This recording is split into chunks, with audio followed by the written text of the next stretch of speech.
it all comes down to believing in the person. If you're not willing to put 3, 6, $9,000 over the first 1 to 3 months into a person because you don't think they're going to do it, well, then they probably are not the right person. And when they know that you bought in and they know that you're committed and you believe in them, I think they're more likely to be successful.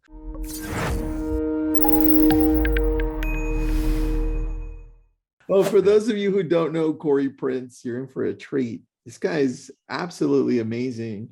He runs a pretty big team, and he does it a little differently. And I love the way you do it, by the way, man. Real estate side, Calgary, but covers more on the British Columbia side, right? That area. Yeah, I'm in Alberta, and then the main business is in BC, British Columbia.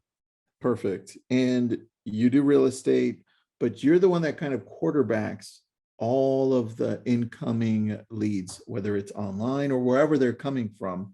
And then you're the one that also manages your ISAs. Yeah. So take me through just a really quick rundown of who you are, how long you've been in the business, and what this structure looks like. Sure. So I'm Kory. I co-founded and co-owned CountryWide Real Estate Group with my business partner, a guy named Zaya. I've been licensed for 12 years. I'm still licensed in British Columbia, but I live one province over, just so I can basically have any conversation with any prospect and have no compliance issues. So yeah, which in Canada, they're a bit stricter about it. I know some states are fairly strict, but in Canada, like if you try to play that ISA game and you're answering, relevant market questions and things like that, and you're not licensed, it could bite you. Like you could have a compliance issue with the real estate board. So I'm licensed. I've been out of production for 4 years. So I was in production selling for 8. And now for the last 4 years, I've just been basically triage, running, and like you said, quarterbacking either ISAs or incoming leads. We have a fairly large database of it's almost 65,000 leads at the moment. And Whoa. Predominantly they come through pay-per-click. And I've been doing that since the beginning. Like basically 12 years ago when I started, I thought to myself, like, my phone's just not going to ring. I know this. I'm living in a market I'm living in a market I didn't even grow up in too, right? So like I was living in a market where I didn't grow up. So I'm like, I can't really count on friends and family. And even if I could, I can't count on 50 deals a year from them. That's not going to happen, right? Nope. So I got, in the very beginning, when I first got licensed, I just started practicing and learning Google Ads. So I've been doing our Google Ads campaigns for 12 years. And I've been doing that as the back end to get opportunities. And over time, I've slowly moved from CRM to CRM and tactic to tactic to try to get the most optimized, efficient way to convert these people online into, happy clients, right? I like that. All right. So now, because you and I have had similar journeys in the sense that I was quarterbacking all of the online leads and all of the leads that we were getting through. So by doing that, though, I was able to go in and create drips because I better understood the communication. Exactly. I'm like, oh, hey, wait, that doesn't work. Right? Because you and I are running it. It's so different. Yeah. With that, though, you also saw holes. You're like, yeah, I can't do all of this. So at what point did you decide to bring in the help, like the ISAs? Yeah. So I'd still consider myself the lead ISA. So I'm what I would call the architect of the system. So I'm the one that adjusts sort of the automation and stuff. At a certain point, I'll probably pass that over to another ISA, but I just really realized that when it comes to the actual buyer's agents or listing agents coming in, I found that the earlier in the process I would give people, the agents on the team leads, the opportunity would be there where you're like, okay, I hope they're able to convert this, but they just didn't really have either the discipline or the know-how how to nurture them long-term. So as time's gone on, I've realized that the involvement of the agent is going to be as down in the pipeline as possible. So it's close to when they're ready to transact as possible. And then everything else is standardized through voicemail drops, emails, text, bomb videos. And just like you said, the more you work as an ISA in the company yourself, the more you realize what can be standardized and what can't, and then how to plug those holes. And it's every day I think of something new. I don't implement it. I think about it and make sure it's not foolhardy. But as time goes on, I'll add a voicemail drop here, a bomb video here, and any one that can happen automatically that isn't one where I have to specifically go in and like click the template and click send. Those ones I'll do occasionally if I need to, but more than that, I let the behavioral cues on the website trigger most of that stuff. So most of that stuff happens just in an automatic way. And then I deal with the people that respond. So I don't pursue people as much as unless they've responded and they've sort of put their hand up and said, hey, I want to see a property, or I viewed a property 3 times or something like that. That's more of a buying signal, right? Yeah. So I'm not sure if that answered your question. I went off on a tangent there. That totally did. So I'll give you an example too. So the very first ISA, or the very first VA, virtual assistant that I ever got was 2009. And it was to help me with the incoming leads because we were getting in so many. Yeah. And I'm like, I can't do this. So I'm bringing in somebody that can actually help me, and I'll train them. I'll be like, hey, this is your job over here. So I was still reaching out to all of the online leads that were coming through. Mm-hmm. And then this person would be in charge of nurturing them, making sure that I'm not dropping the ball. At that point, dude, we didn't have like Chime's really nice process. It was really great now. So it was more like, damn, I have to do this manually, right? It's so much work. So much work. And so I'm like, okay, that's who I need first. Somebody to take care and nurture. Yeah. With you, where was that first hole that you plugged? First hole that I plugged was basically in the beginning when you're getting, like we were getting, the most I've ever gotten is like, let's say 1,500 leads, 1,500 signups in a month. That's kind of the peak. We're less than that now, not because we couldn't handle it, but because we just don't need it. There's enough people on the site. There's enough people coming back that I can nurture that actually engage with us that I don't need to spend too much more money on new leads per month. So I'd say the first one was the reality that I can't call every person that comes on the site, and I can't call every person that signs up. It just becomes, it's compounds. If you're getting 5 or 10 or 20 new leads per day, you might be able to keep that up for a day or a week or a month, but then you're compounding that every single day or every single month. So what I started to implement, one of the first things was a voicemail drop. So when on Chime with the AI assistant, which has been great for the company, or great for our company, I let the AI touch it initially for the qualifying process in about 4 or 5 days. I don't do any voicemail drops. I don't call. I don't do anything. I let them just text the lead and just let them see if they can engage. If they do contact them, then that will trigger other things as far as automation. If the AI adds a tag called AI no response, meaning in that 5-day qualification process, they didn't respond, that triggers a smart plan, which is a voicemail from me that says, oh, hey, Tristan, my assistant's been trying to get a hold of you, Anna, blah, blah, blah. She's got a couple lists of properties that she wants to send your way. She's just not sure what region you're looking in. So just let her know where you're looking, and then we can go ahead and send you that list. And what that does is that encourages them not even to call me back, because I don't want thousands of people calling me back that aren't super serious. What it does is it encourages them to reply to the unresponded AI assistant. And if they do, that will notify me, and then they will update the property alert automatically as long as what they said makes sense. So it scales really, really well. So that's probably the first one, is a voicemail drop from me that is standardized to the point where I don't mention the client's name. So they don't know that it's one that goes out to every person, but it goes out regardless of me having to do it manually, which is super powerful, particularly if you're getting lots of lead volume too, right? Yeah. So that's probably the first one. So question then, if we don't have, and I don't see how anybody wouldn't, but if we don't have the voicemail drop capabilities, right, we can easily add that. Most CRMs have it. And I think Slide Broadcast can do it too. That's what I use. Yeah. That's what you use. Awesome. Yeah. If we don't have that, and if we don't have AI, yeah, Daniel, call action can do that too. Thank you. You are so right. Yeah. If we don't have that, and we don't have artificial intelligence reaching out, what would you do? Like, would you be the one calling, or would you hire someone to make those calls and filter those through to you? How would that work? It all depends on the agent's production. If you're in production and you can convert at a pretty high level, then you'll probably have some funds to get an ISA going. Yeah, it really depends. It depends on what you like to do. If you don't like picking up the phone and calling for 2 or 3 hours a day, then the ISA role is definitely not for you. That's kind of like the basics. Like my goal as an ISA, as well as any ISA that I would hire, would be minimum 10 conversations a day. And a conversation isn't, you talk to somebody on the phone. A conversation is 5+ minutes as far as a logged call, or a text or email volley that's back and forth on multiple times. So that's what we basically count or define a conversation as. And if you're doing that day in, day out, some days you'll get more traction than others. But if you're doing that day in, day out at an average conversion, you're going to do business. You just have to keep working. All right. So 10, because I'm getting the 10 conversations. Yeah. Does that transfer over to the ISAs?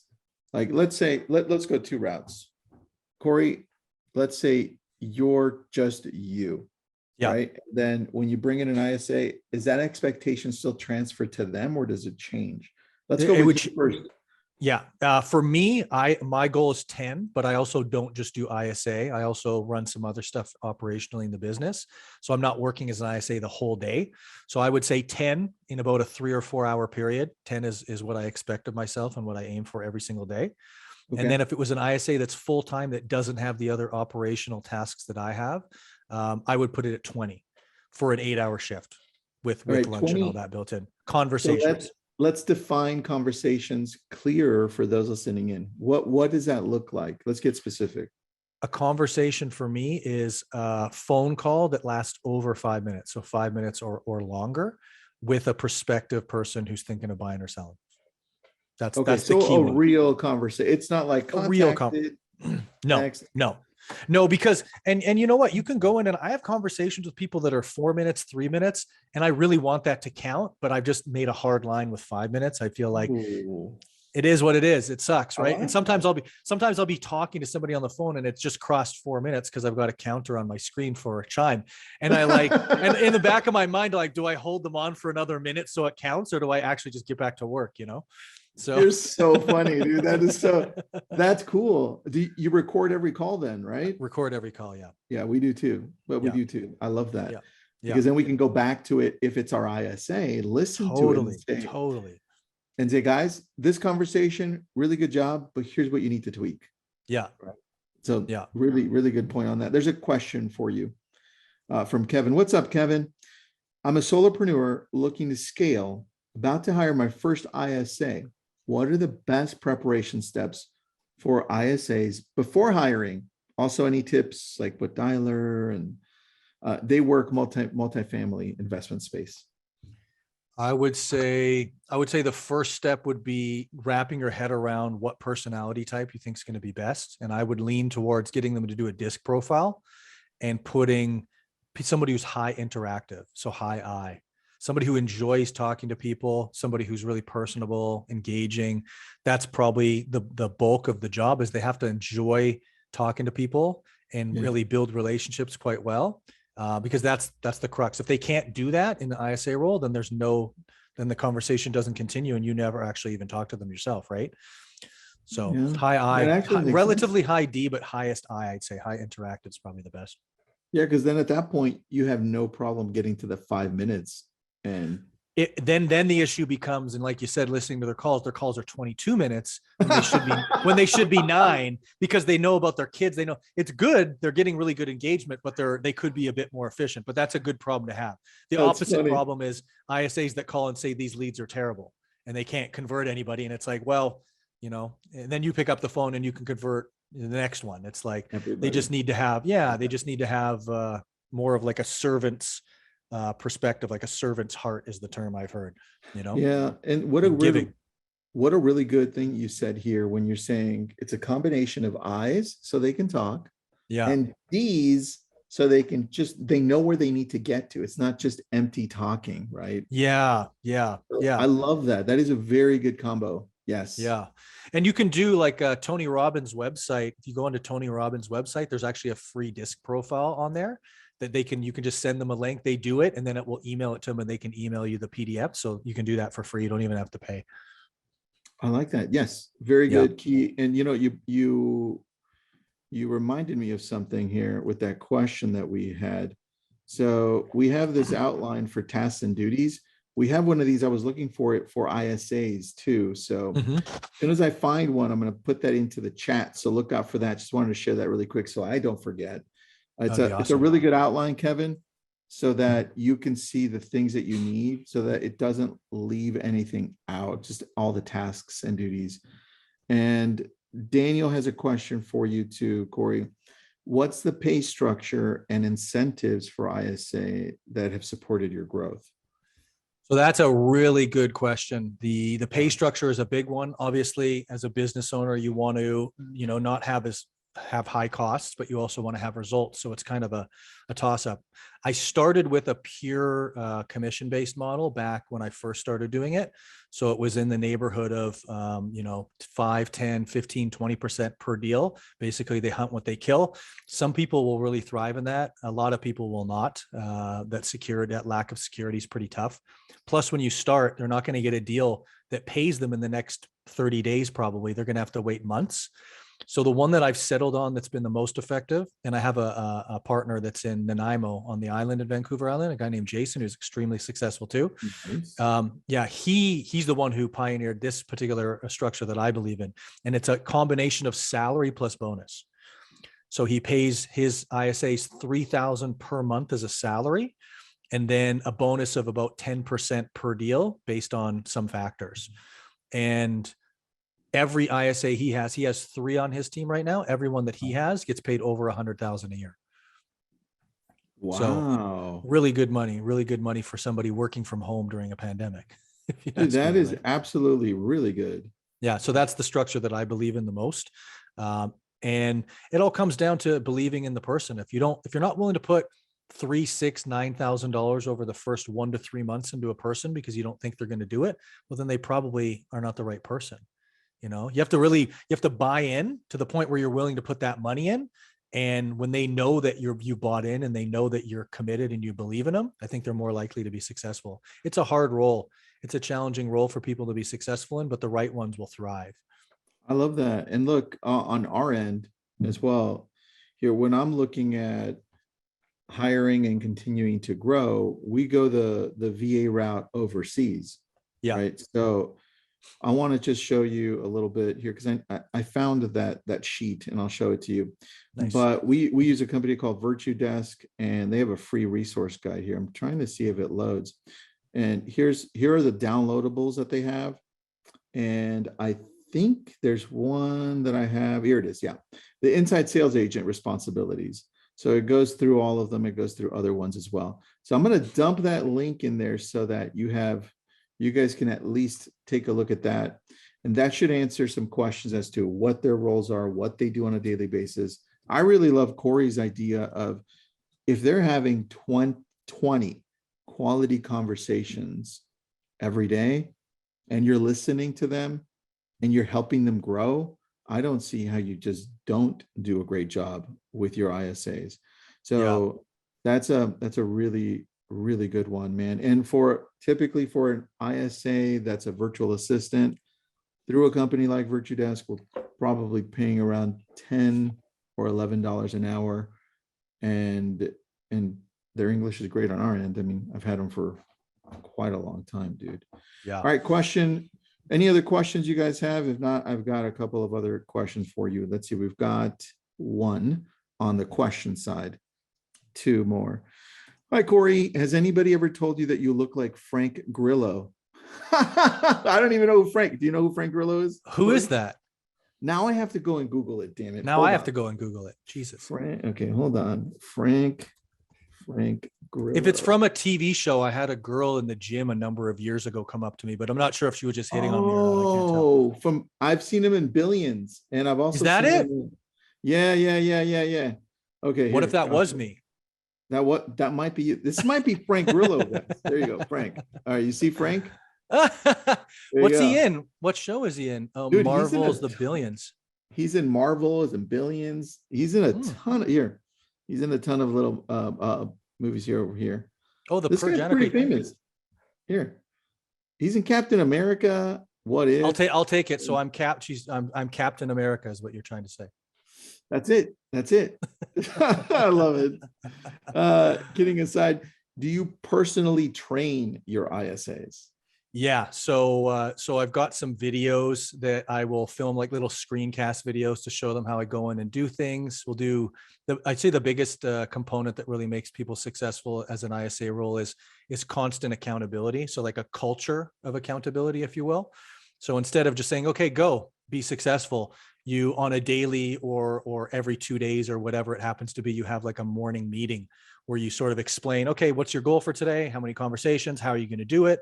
What was challenging about yesterday, and just having like that sort of 15 or 20-minute check-in to like set the tone for the day. And then at the end of the day, a really powerful tool is a check-in to go back over your numbers as well. So everybody knows first thing, they have a chat, and then at, let's say, 4 o'clock or whenever their shift is going to end, they have a chat. So they know they're going to be held accountable. So the likelihood that they're going to just not do the work they need to do is less, because everybody that they're meeting with is going to have done the work, and they don't want to really be a slacker. They want to produce, right? Do they send you that report by email, by text? Do they call you? What is that? It's not a report that's sent. It's just verbal. It's literally like Oh, you like a video chat like this. It's like, okay, Tristan, so what are you going to do today for conversations? You're like 20. I'm like, okay, great. Like, what kind of leads are you going to call? And you'll be like, I want to call people that are on the site that have favorited properties. They go, great. That's great. You're going to do fantastic. Talk to you at 4. And so then at 4 good. o'clock, we'll share notes. And I'm pretty ambitious, and I'm pretty competitive. So if somebody's competitive and that team of people's competitive, it can just drive everybody's production up. Dude, that is so key. You know what? It just makes a lot more sense when I dig more into your business, like our last conversation that we had last week. Mm-hmm. I love the role that you play because it's so, it would seem like from people that have never done it, that there's just not enough to do. But because you're so niched, Yeah. you're so amazing at it, and the conversion is through the roof, right? Yeah. It's slowly over time, you get better and better. As you say, it's finding the holes and plugging them. Right. And, Dude. and one thing that's super critical is not all types of calls are the same. So if you're bouncing around, you're calling people that are favoriting properties, people that haven't been on the site in a year, people that you did business with before. Those are such different conversations. It really takes time to transfer what you're going to say between them. What I try to do is I try to figure out, okay, what's one theme of conversation? So for instance, when I get off this meeting right now, I'm going to do calls, and the calls I'm going to do are going to be people that have been on the website in the last 3 days and have a lead score, which is in Chime an algorithmic lead score of above 80, and have favorited a property. So those are pretty high value people. So when I pick up and these are people that have never responded to us. So when I pick up the phone and I talk to them, I don't have to think about their individual case, because I know it. I know that they're looking at listings, they're favoriting properties, and they haven't responded to us. So when they pick up the phone and I say hello, I don't have to look at their lead to figure out what should I say. It's the same pitch. And then I can move on to the next one real fast. So I'll probably do 50 calls in the next 2.5 to 3 hours, and I'll probably get 10 to 12 conversations out of that's the goal. I love that. All right, Yeah. there's a couple of questions, are really good questions for, hold on, let me grab them. There are 2 different sections. Let me scroll up.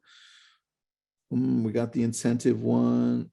Buyers agents. How is the split between the buyer? We've talked about that. There are single. Here it is. Kevin, another great question, Kevin. There are single purpose ISAs versus multitasking ISAs. What have you found to be the most effective? ISAs that can do graphics as well? Like that would be a VA that's multitasking, multi-talented. What has been your experience? What do you prefer? Me, or asking the question to you? You. To me? Yeah.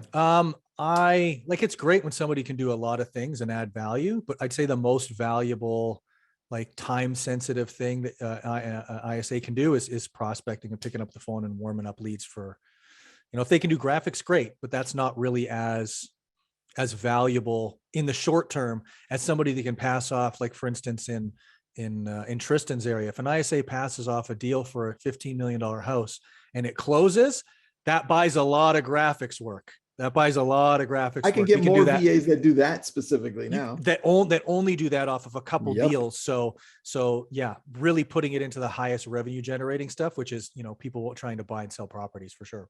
Agreed, man. And I Yeah. agree 100% with Kory. I Yeah. would love for you looking in to hire one and let them be amazing at that one thing, because the more you have them do so many other things, the more they'll just never get the little nuances of that one thing they're supposed to be doing. And full-time for us has always been the way to go. Yeah. I don't me too. know, Kory, you too? Full-time. Yeah. I wouldn't have a part-time agent on the team either. Not because I don't think they couldn't sell some property, but because if you're competing in a very lucrative, competitive industry like real estate, and there's people in the top 1 or 2% that are absolutely obsessed with providing value and service and closing these listings and being good, you're not going to be able to compete with them part-time. You may be able to compete with them full-time, but you're not going to be able to compete with them part-time. They're obsessed. Yeah. I'm one of them. Agreed, dude. I agree. You know what I mean? The obsession is the thing that makes us successful, right? Totally. Yeah. It makes us look like freaks sometimes, but it's also the thing that makes us successful. So I agree, dude. Yeah. You can like you can design your business too, as far as like what you want in life. Like for instance, I don't want to work 20 hours a day and not be around my girlfriend and my son and all these things in my family that's important. But when it is work time, I go hard. And then when it's time to hang up the hat, I hang it up and I relax and I recharge. But then when work hits again on the next day in the morning, I go gangbusters because I want to produce.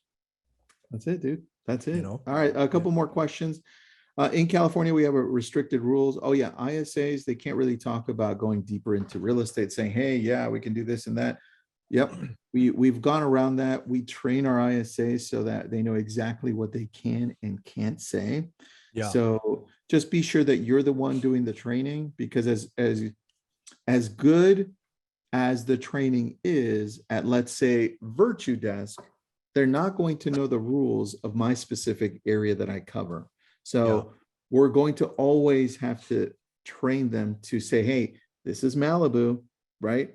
You're going to talk to sometimes billionaires here, and this is over here on Thousand Oaks, right? Now, this is a whole different area, right? So there's a lot of training involved. It's a lot of work, everyone. It's not just, hey, hire and then just go do your own thing. Listen to what Kory said. He's meeting them. He's talking to them. He's helping them along the way. So, I mean, we could probably do a whole bunch of these, Kory, but I don't want to keep you longer. How do people get a hold of you, Kory, if people have any questions for you? Oh, good question. Facebook's probably the best. My last name. I don't think there's another one in all of Facebook that has the exact spelling. So Kory, Kory, last name Prince. And yeah, that's probably the best through Messenger or something like that. I'm usually pretty responsive. I love it, guys. And thank you, everybody. This is brought to you by Virtudesk. I put up the link up there. Download the resources and reach out to Kory with any questions. If you have any referrals to him, he covers almost all of Canada. It's like half of Canada. So just send them referrals. Yeah, for sure. So, thanks, everybody. Thanks, Kory. I love that. No, Tristan, man, good to see you again. I appreciate it, man. Now I'm going to go watch Captain America, and I'm going to look for you in that movie. What was the guy's name? Frank. Hold on. I'm going to tell you right now. Give me a second. It is Frank Grillo. Frank Grillo. Grillo. Now I'm going to have to go watch some stuff. I'm going to call you Mr. Grillo. All right, Mr. Grillo. I'll see you, buddy. Okay. See you, pal. See you guys. Take care.